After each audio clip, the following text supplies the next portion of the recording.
نماز میں یہ غلطی کبھی نہ کرنا۔ اگر آپ نے نماز میں یہ غلطی کی آپ اپنی نماز کو باطل کر بیٹھیں گے۔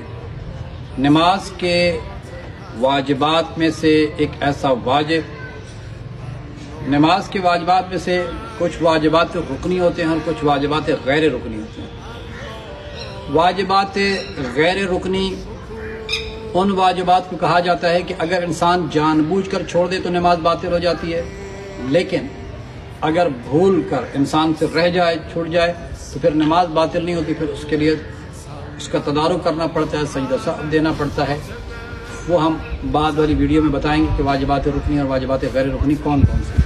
اور واجبات رکنی ان واجبات کو کہا جاتا ہے کہ اگر انسان جان بوجھ کر چھوڑ دے یا بھول کر رہ جائے، ہر دو صورت میں نماز باطل ہو جاتی ہے۔ اس چیز کا خیال رکھیے گا۔ آج ہم اسی واجبات رکنی میں سے ایک واجب کی طرف آپ کو متوجہ کروانا چاہتے ہیں۔ اکثر اور بیشتر افراد اس طرف متوجہ نہیں ہوتے، یا بتایا گیا ہے تو صحیح بتایا نہیں گیا۔ تو آج میں آپ کو اس طرح متوجہ کروانا چاہتا ہوں کہ واجبات رکنی میں سے جو ایک واجب ہے جسے قیام متصل با رکوع کہا جاتا ہے۔ قیام متصل با رکوع کے حوالے سے جب سوال کیا جاتا ہے تو بعض افراد یہ کہتے ہیں کہ قیام متصل با رکوع اسے کہا جاتا ہے کہ جب انسان سورتین، سورہ الحمد پڑھ لیتا ہے، بسم اللہ الرحمن الرحیم الحمدللہ رب العالمین آخر تک پڑھ لیتا ہے، پھر اس کے بعد دوسری سورہ پڑھتا ہے، دوسری سورہ پڑھنے کے بعد اب اللہ اکبر کرتا ہے۔ اب وہ کہتے ہیں کہ یہاں پہ تھوڑی دیر آپ رکیں، رکنے کے بعد پھر آپ رکوع پہ جائیں، تو کہتے ہیں کہ یہ قیام متصل با رکوع ہے۔ نہیں میرے محترم، یہ قیام متصل با رکوع نہیں ہے۔ اسی طرح بعض افراد یہ کہتے ہیں کہ انسان رکوع میں گیا ہے، یہ انسان رکوع میں چلا گیا، ٹھیک ہے، اب جب یہاں پہ آگے کھڑا ہوا سمع اللہ لمن حمدہ تو کہتے ہیں کہ یہ قیام متصل با رکوع ہے۔ نہیں میرے محترم، یہ قیام واجب ہے لیکن قیام متصل با رکوع نہیں ہے۔ تو پھر قیام متصل با رکوع ہے کیا چیز؟ قیام متصل با رکوع ہم تقریباً کر رہے ہیں، آلریڈی کر کے آ رہے ہیں، بس متوجہ کب ہونا ہے اس چیز کا خیال رکھنا ہے کہ آپ نے سورتین مکمل کی، یعنی سورہ الحمد آپ نے پڑھی، اس کے بعد دوسری سورہ جو آپ کو آتی ہے وہ آپ نے پڑھی۔ اب آپ نے کیا کرنا ہے، جانا آپ نے رکوع میں تھا، اللہ اکبر، جانا آپ نے رکوع میں تھا، آپ بھول جاتے ہیں کہ آپ رکوع میں نہیں جاتے، آپ سجدے میں چلے جاتے ہیں، یہاں سجدے میں چلے گئے۔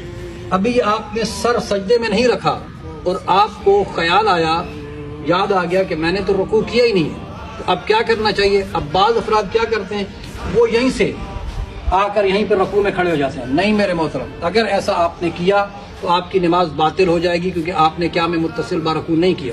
تو کیا کرنا چاہیے؟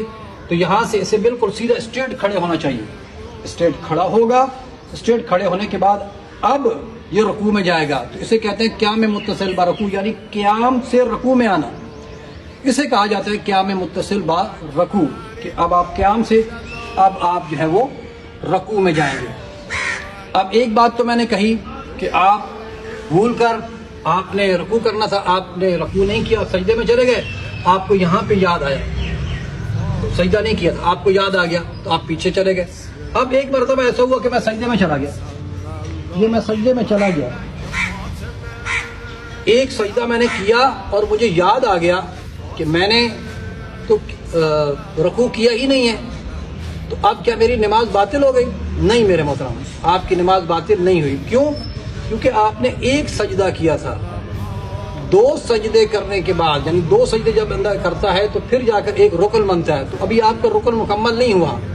تو رکن مکمل ہونے سے پہلے آپ کو یاد آ گیا کہ میں نے رکوع نہیں کیا تھا، وہ رکوع وہ بھی واجبات رکنی میں سے تھا، آپ نے وہ رکوع بھی نہیں کیا اور قیام متصل با رکوع وہ بھی آپ نے نہیں کیا۔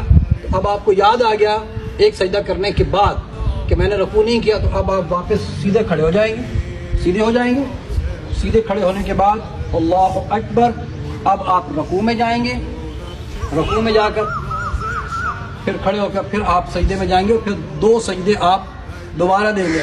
ہو سکتا ہے کوئی سوال کرے کہ قبلہ ہم ایک سجدہ تو پہلے دے چکے تھے، نہیں، وہ سجدہ اب آپ کا شمار نہیں ہوگا، اب آپ نے دوبارہ ہی دو سجدے آپ نے دینے ہیں۔ تو یہ ہے قیام متصل با رکوع کرنے کا طریقہ اگر یہ آپ نے جان بوجھ کر یا بھول کر رہ گئے تو آپ کی نماز جو ہے وہ باطل ہو جائے گی. تو اس چیز کا خیال رکھنا انتہائی ضروری ہے. آخر پر ہمارا وہی پیغام کہ اپنے بچوں کو دین کی تعلیم سے آشنا کروائیں. جہاں آپ اپنے بچوں کو دنیا کی تعلیم دلواتے ہیں، ہزاروں لاکھوں روپے اس پہ خرچ کرتے ہیں، دلوانی بھی چاہیے، وقت کی ضرورت بھی ہے.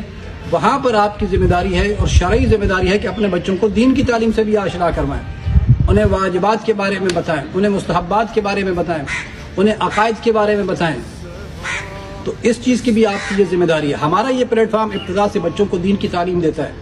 نورانی قاعدہ، قرآن مجید اور دینیات وغیرہ پڑھائی جاتی ہے. واٹس ایپ کے ذریعے آن لائن یہ کلاسز ہوتی ہے، مناسب ہدیہ لیا جاتا ہے. اس کے علاوہ وہ افراد کی جو matric, F A, M A, B A کر چکے ہیں، اگر وہ نہج البلاغہ پڑھنا چاہتے ہیں، تفسیر قرآن پڑھنا چاہتے ہیں یا توضیح المسائل کو پڑھنا چاہتے ہیں، آئے ہم سے رابطہ کریں. ہمارے پاس لیڈیز کے لیے لیڈیز ٹیچر موجود ہے، جینٹس کے لیے ہمارے پاس جینٹس ٹیچر موجود ہیں. واٹس ایپ کے ذریعے آن لائن یہ کلاسز ہماری ہوتی ہیں.